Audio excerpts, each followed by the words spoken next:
problem that won't go away on its own. Dogs roaming free on First Nation reserves can get out of hand, and that's where the Canine Action Project comes into play. The group is dedicated to setting up temporary spay and neuter clinics. They were at Little Pine First Nation this weekend with 5 vets and many volunteers to take on the task. Canine Action reports. They say healthy dogs mean a healthy community. And that's what the Canine Action Project is all about. There is less dog bites, there is less strays roaming around, less babies. The dogs are calmer and just happier. We also wanted to see that the overall health of the dog increased as well. Due to low income and some other aspects, some people just can't afford to take their animals to the vet. And Kelly says spaying and neutering isn't the say-all end-all to the issue, and a big part of the process is educating the people. Building relationships with the communities and trust with the people, that's where the long-term sustainability is going to happen. We do go into the schools and talk to the kids. The kids love coming. There's kids over in the recovery area, so all that's educational for them as well, to learn about their dog and how they can look after their dog better. They're serving about 80 dogs over the weekend, and for the most part, CAP has been well received. A little bit of a trust issue there, but once we talk with them and explain to them, if we take our time and not rush everybody and explain exactly what we're doing, we gain that trust with them, and after a while it's okay.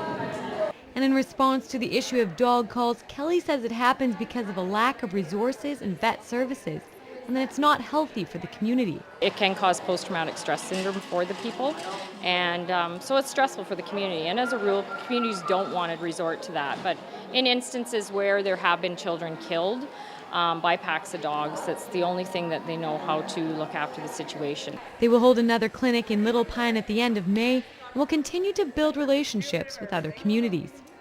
Canine Action, Newcap News. The countdown is on, just 5 days until the annual Multiple Sclerosis Walk, and today city staff and volunteers launched MS Awareness Month. The walk is the local chapter's biggest fundraiser of the year, but raising money isn't the sole purpose of the event. Awareness raiser and a day of support, a morning of support, telling people living with MS that they are not alone. And on that day, they come together, we as a community come together to say, we're in this as a team, and we're going to end this disease. We have many people in our community that are affected by this disease, and the support that's generated through these initiatives locally goes a long way to improving their lives. Help out. And Johanna Green would like to point out, rain or shine, the walk will go on.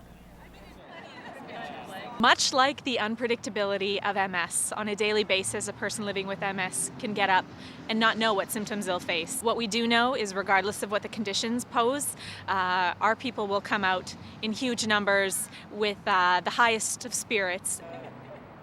About 350 people are registered right now, but Johanna Green says it's not too late to get involved. You can call the office at 780-871-0513 to sign up. A Lloydminster woman competing in Miss Universe Canada was back in the border city to raise funds this weekend for Operation Smile. Now, Daylin Ferguson, originally from the border city, is set to compete in the Miss Universe Canada competition in Toronto this May. She made her way back to the city for her first official fundraiser. For me, it's a way to give back to the community, also to highlight volunteerism, as well as the importance of contributing locally as well as internationally. So it's very important in that sense. Volunteer work is mandatory to compete in Miss Universe Canada. Ferguson felt it was important to come back to her hometown to contribute with a bake sale. So I actually went to Lakeland College as well, so I thought it'd be important to come in, do my first fundraiser here, give back to a community that's given me so much throughout my life. Ferguson has one more fundraiser before heading off to Toronto for the competition on May 24th, and that winner will go on to represent Canada in the Miss Universe competition.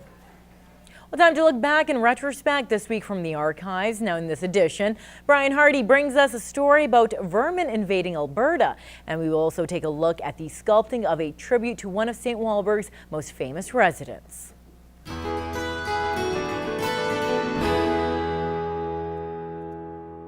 This week in 1997, we check in on the immortalization of an icon. The memory of a remarkable artist still lives on today. The town of St. Walburg has spent the last 3 years creating a statue to commemorate the life of Count Berthold von Imhoff. The Midwest artist's paintings have graced the walls of many churches across North America. We feel that this will be our symbol of the town.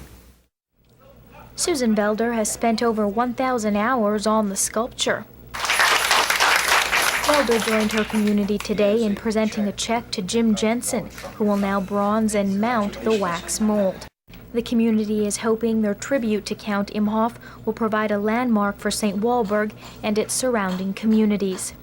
In St. Walburg, Josephine Guzzo, NewsHour. It's April 2000 and the rat-free status of Alberta was being threatened. We are a rat-free province, and this is why we're here. We're here to make sure these rats don't get past the border and get past the city limits and into the agricultural areas. Where they are is a particular corner section of the landfill. It's an area that officials believe the vermin have been living in for the last several years. Normally, this is a problem that city officials would tackle, but we've been hearing reports from city officials that there's rats being seen in the city of Lloydminster.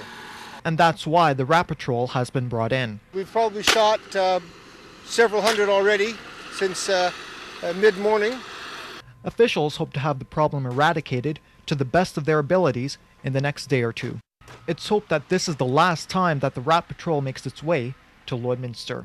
Vinesh Pratap, NewsHour.